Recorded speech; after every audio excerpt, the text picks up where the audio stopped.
Some would say this is the savior of Wave 11, the Outback figure with the white shirt. Yet again, reminiscent of the 1980s G.I. Joes. Yes, I'm excited about this because it's a new classified figure. Well, not really. It's a disgusting repaint! Already, we're getting more repaints and more and more and more. Hasbro must be broke. They can't bring us anything new. Okay, they did a really good job with this figure.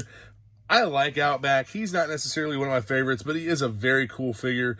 Lots of accessories and just stuff. Check out the web gear all over him. You have the survival t-shirt. Hey, they even included a little bit of yellowing there. You can see color differentiation in the sleeves.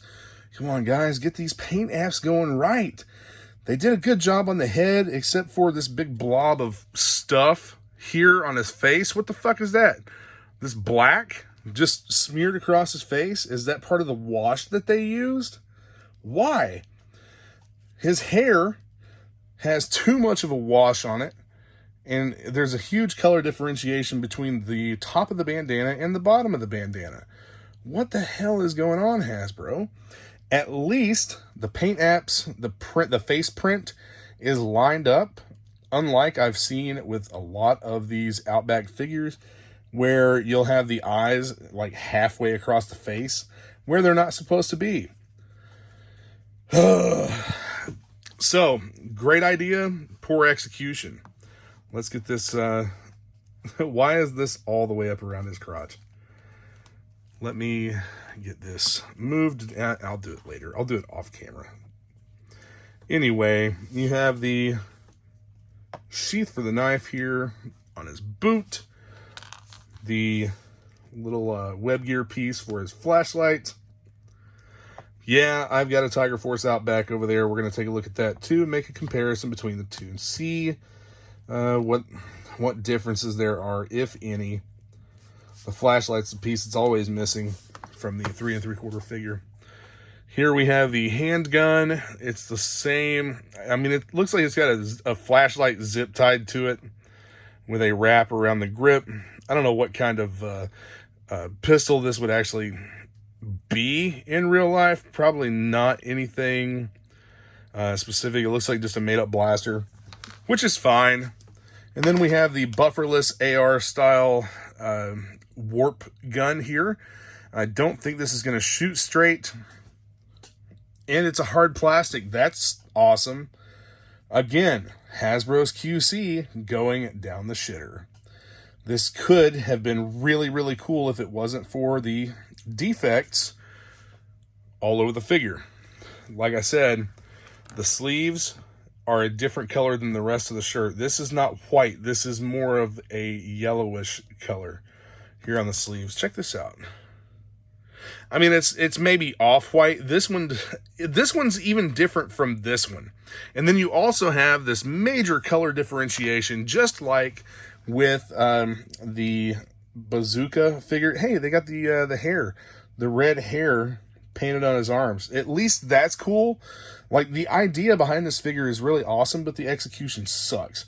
And then you have that major color differentiation in the elbow joint. We didn't see that in the Falcon figure, thankfully, but it is present here on the Outback figure. And you have, man, just looking over the face, that big smudge right there, that kind of bothers the hell out of me.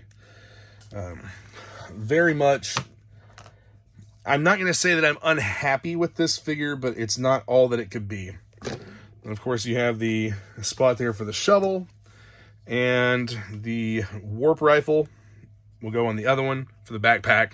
Sorry, guys. Yeah, I just picked up the backpack and started messing with it and sticking accessories on it.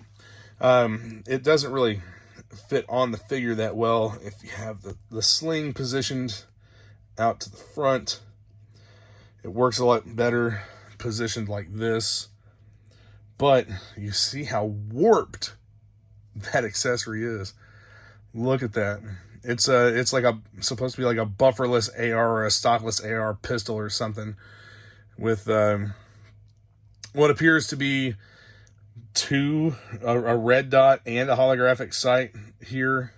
I'm not sure how you're supposed to use those, but okay. Hey, you can put blast effects on there for when you're not shooting straight at all. This must be a Stormtrooper blaster.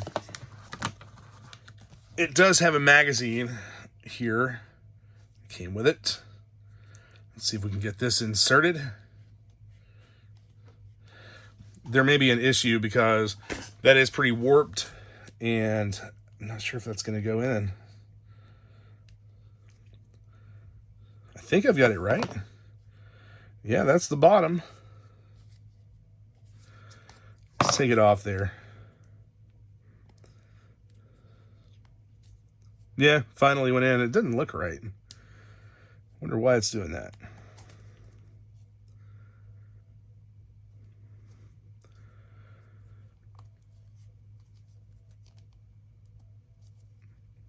I guess it goes like this. And then we'll just put it on the backpack here.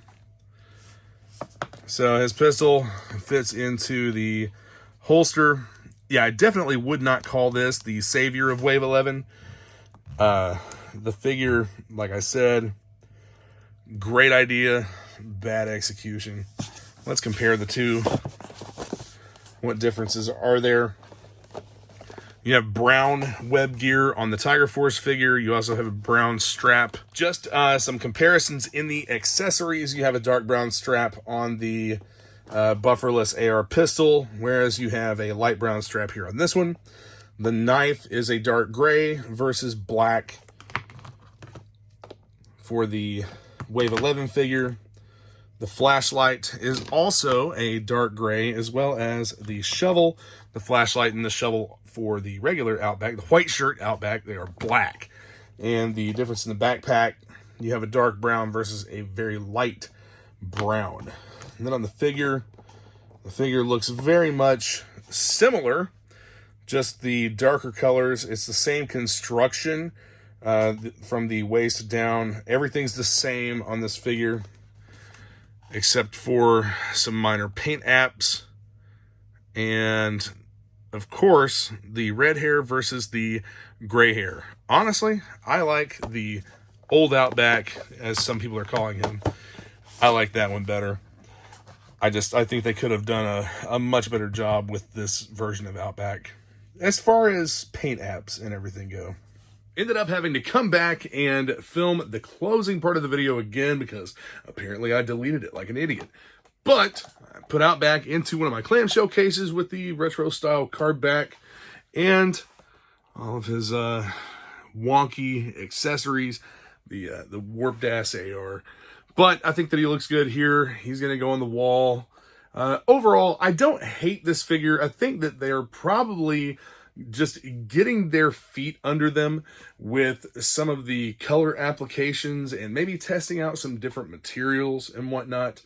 One of the things that's bothering me so much lately is just the color differentiation between the elbow joints and the arms, especially when everything's supposed to be flesh toned.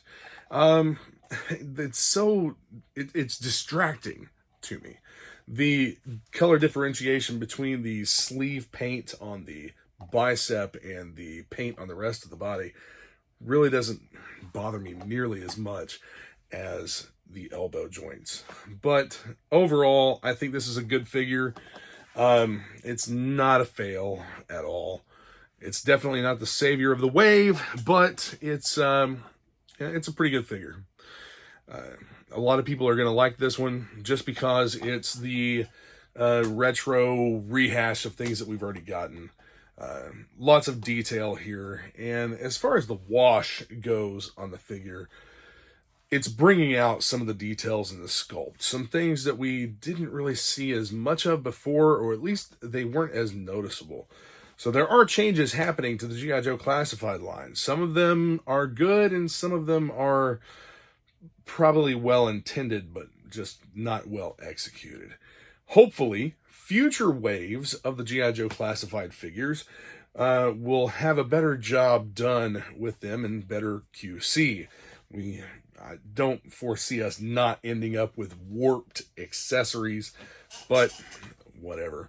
Now, Funny thing is, everyone else in the world, Canada, the UK, well, not Australia, but pretty much everyone else in the world, Asia, everyone has this wave except for the United States. It was supposed to release in the United States April 1st. Now, it's been pushed back a month. This wave has been pushed back a month to May 2023 in the United States. Hasbro is still having distribution problems. It's constant. Not just Hasbro, but I foresee some of the stuff that they're predicting to be continually delayed and pushed back. So take those dates that they give us with a grain of salt. Maybe sooner, maybe later. We've been a very, very long time between waves of the retro carded figures at Walmart. They just can't seem to get new product on the shelf. The shelves are flooded right now with the Lady J and Destro and Baroness. So everyone has those. They're going on clearance in a lot of places. Not my Walmart, because we don't clearance shit. But anyway, thanks for watching. Be sure to check out the description for links to Facebook groups and other things. Our sponsor, Serpentor's Lair, they do some promotional work for Action Media Reviews. The Island Viper. Stay tuned, hit that subscribe button, comment, hit the notification bell, all that stuff to interact with the video and help the channel grow. All right, guys, we'll see you soon. Yooo Joe!